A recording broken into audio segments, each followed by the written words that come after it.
오늘 주시는 하나님의 말씀은 사무엘하 14장 12절부터 20절까지의 말씀입니다. 여인이 이르되 청하건대 당신의 여종을 용납하여 한 말씀을 내 주 왕께 여쭙게 하옵소서 하니 그가 이르되 말하라 하니라. 여인이 이르되 그러면 어찌하여 왕께서 하나님의 백성에게 대하여 이 같은 생각을 하셨나이까? 이 말씀을 하심으로 왕께서 죄 있는 사람같이 되심은 그 내쫓긴 자를 왕께서 집으로 돌아오게 하지 아니하심이니이다. 우리는 필경 죽으리니 땅에 쏟아진 물을 다시 담지 못함 같을 것이오나 하나님은 생명을 빼앗지 아니하시고 방책을 베푸사 내쫓긴 자가 하나님께 버린 자가 되지 아니하게 하시나이다. 이제 내가 와서 내 주 왕께 이 말씀을 여쭙는 것은 백성들이 나를 두렵게 하므로 당신의 여종이 스스로 말하기를 내가 왕께 여쭈오면 혹시 종이 청하는 것을 왕께서 시행하실 것이라. 왕께서 들으시고 나와 내 아들을 함께 하나님의 기업에서 끊을 자의 손으로부터 주의 종을 구원하시리라 함이니이다. 당신의 여종이 또 스스로 말하기를 내 주 왕의 말씀이 나의 위로가 되기를 원한다 하였사오니 이는 내 주 왕께서 하나님의 사자같이 선과 악을 분간하심이니이다. 원하건대 왕의 하나님 여호와께서 왕과 같이 계시옵소서. 왕이 그 여인에게 대답하여 이르되 바라노니 내가 내게 묻는 것을 내게 숨기지 말라. 여인이 이르되 내 주 왕은 말씀하옵소서. 왕이 이르되 이 모든 일에 요압이 너와 함께 하였느냐 하니 여인이 대답하여 이르되 내 주 왕의 살아계심을 두고 맹세하옵나니 내 주 왕의 말씀을 좌로나 우로나 옮길 자가 없으리이다. 왕의 종 요압이 내게 명령하였고 그가 이 모든 말을 왕의 여종의 입에 넣어 주었사오니 이는 왕의 종 요압이 이 일의 형편을 바꾸려 하여 이렇게 함이니이다. 내 주 왕의 지혜는 하나님의 사자의 지혜와 같아서 땅에 있는 일을 다 아시나이다 하니라. 아멘. 압살롬이 암논을 죽이고 도망간 지 3년이라는 시간이 흘렀습니다. 그 시간 동안 큰 슬픔에 잠겨 있던 다윗의 인생도 엉망이 되었습니다. 하지만 그럼에도 불구하고 아직 압살롬을 향한 다윗의 마음은 정리가 되지 않았죠. 그를 불러들일 수도 없고 그렇다고 그냥 이렇게 계속해서 내버려 둘 수도 없는 일이었습니다. 이때 요압은 먼저 움직였습니다. 어제 살펴본 바와 같이 드고와 여인을 통하여 압살롬을 불러들일 명분을 확보하였고 영문도 모른 채 다윗은 여인의 부탁을 수락하며 호응해 주었습니다. 그러자 오늘 본문에서 드고와 여인은 요압이 전해준 속내를 점차 드러냅니다. 다윗이 다른 사람의 아들을 사면해 줄 정도라고 한다면 당연히 왕의 아들인 압살롬도 용서해 줘야 한다는 논지를 펼칩니다.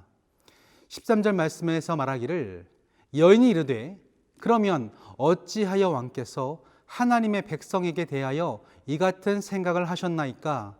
이 말씀을 하심으로 왕께서 죄 있는 사람같이 되심은 그 내쫓긴 자를 왕께서 집으로 돌아오게 하지 아니하심이니이다. 드고와 여인은 지금 다윗의 행동이 모순되었다고 말하는 것입니다.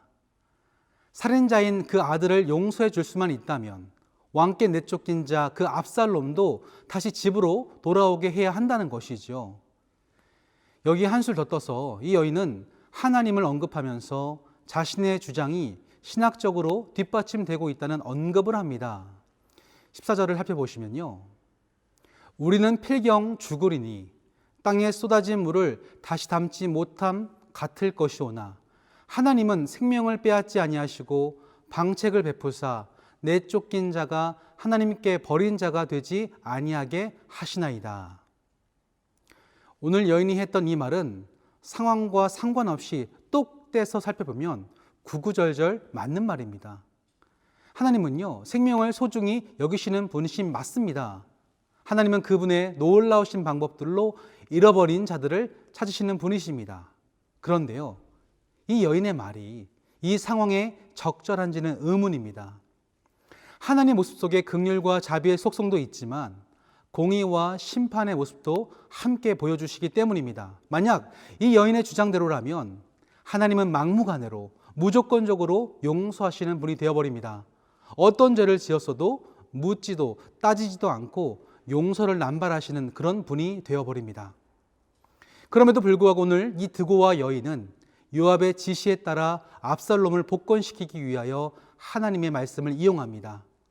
상황과 맥락에 적절하지 않음에도 불구하고 자신이 원하는 것을 얻기 위하여 하나님을 남발하며 상대방을 설득하려고 합니다. 이러한 그릇된 자세는 다윗을 향한 과도한 칭찬과 압으로까지 이어집니다. 17절을 보시면요, 그녀는 다윗 왕을 하나님의 사자로 지칭하면서 그가 선과 악을 분간할 수 있는 대단한 존재인 것처럼 부추깁니다. 이쯤 되자 다윗도 뭔가 이상한 낌새를 눈치채게 되었습니다. 지금 이 과부가 꺼낸 이야기가 단순히 개인의 억울한 송사가 아니라 마치 자신의 상황을 다 알고 있는 듯한 그 속에 뭔가 의도를 가지고 접근했다는 것을 깨닫게 되어집니다. 그래서 19절에 이렇게 묻습니다. 요압이 너와 함께 하였느냐? 이 표현을 직역해 보면 요압의 손길이 너와 함께 있느냐라고 번역할 수 있습니다. 다윗은 그녀 뒤에 보이지 않는 손이 움직이고 있음을 깨닫게 되어집니다. 요압은 다윗이 하나님의 신실한 종임을 알고 있었습니다. 그래서 그를 설득할 때에 하나님의 이름으로 호소하면 효과가 있으리라고 생각했던 것 같습니다. 이와 비슷한 사례가 얼마 전에 사무엘하 12장에 있었습니다. 밧세바 사건 이후에 하나님은 나단 선지자를 보내셔서 그때도 비유를 들어 지적하셨는데 가난한 자의 빼앗긴 이 새끼 양의 이야기를 들려주셨죠. 이에 다윗은 자신의 죄를 깊이 뉘우치고 깨달았습니다. 아마도 요압은요, 이 점에 착안하여서 하나님을 가지고 다윗을 설득하면 압살롬을 복권시킬 수 있으리라고 생각했던 것 같습니다. 그러나 이 둘 사이에는 분명한 차이가 존재합니다. 나단 선지자는 자신의 의도나 목적에 따라 전하지 않고 있는 그대로의 말씀을 선포했지만 지금 이 드고와 여인은 하나님이 아닌 그저 요압의 저의를 따라서 움직였을 뿐입니다. 따라서 같은 하나님을 언급하였지만 그 결과가 같을 수는 없습니다. 그런데 여기서 다윗의 반응이 의외입니다. 여인에게 속았다는 것도 알았고 요압의 의도도 눈치챘으면서도 압살롬을 결국 불러들입니다. 아마도 다윗은 자신 내뱉은 말에 대한 책임을 지고 일관된 모습을 보여주려고 했던 것 같습니다만 그 결정을 놓고 하나님께 기도하거나 묻지 못했습니다. 이런 성급한 결정은 결국 불편한 관계를 만들어내었습니다. 압살롬을 불러들이긴 하였지만 그가 암논 죽인 일에 대하여 회개했는지 알 수 없었기 때문에 여전히 마음이 불편했습니다. 그래서 압살롬 얼굴도 보지 않고 멀리합니다. 이는 나중에 불안한 씨앗이 되어서 이때부터 압살롬은 자신을 멀리하는 아버지를 원망했을 것이고 또한 그 결과 반란을 일으키게 되는 결심을 했던 것은 아닐런지요. 그렇다면 사랑하는 성도 여러분, 오늘 말씀을 통해 지금을 살아가는 저와 여러분에게 하나님께서 전하시는 심정은 무엇일까요? 오늘 드고와 여인을 통하여 선포된 말씀은 그 내용이 하나님에 관한 것일지라도 참된 하나님의 뜻은 아니었습니다. 그 속에 요압이라고 하는 한 개인이 의도한 바 목적이 숨겨져 있었기 때문입니다.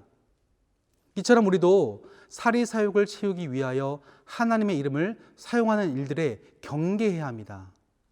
하나님을 이야기한다고 해서 모두가 다 올바르진 않습니다. 그 말에 말씀 있는 그대로의 것인지 아니면 누군가의 의도와 목적이 담겨 있는지를 살펴봐야 합니다. 때문에 전하는 자는 늘 권면할 때에 순수해야 하며 반대로 듣는 자들은 늘 깨어 있어서 그 내용이 진실된 것인지를 분별해야 합니다. 지금도 많은 이들이요, 왜곡된 진리에 대해 구분치 못하고 넘어지는 이유가 바로 이것 때문입니다. 영적으로 이처럼 어두운 시기에 우리 속에 먼저 하나님 말씀을 채워가고 거짓된 것은 분별할 때에 하나님의 선하신 뜻을 따라갈 수 있는 줄로 믿습니다. 그런 분별하는 삶이 저와 여러분의 것이 되어지기를 주님의 이름으로 간절히 축원합니다. 아멘. 기도하시겠습니다. 전능하신 하나님 아버지, 오늘도 말씀하시고 우리의 하루를 인도하여 주심에 감사합니다. 우리는 연약하여 말씀조차 욕망으로 포장하는 데 익숙합니다. 그로써 자신의 원함을 관철시키려고 하는 우리를 용서하여 주옵소서. 바라옵기는 이에 넘어지지 않도록 더욱더 말씀에 창념케 하시고 진리를 분별하고 하나님의 선하시고 온전하시고 기쁘신 뜻을 따라갈 수 있는 우리가 되도록 인도하여 주옵소서. 예수님 이름으로 기도드립니다. 아멘.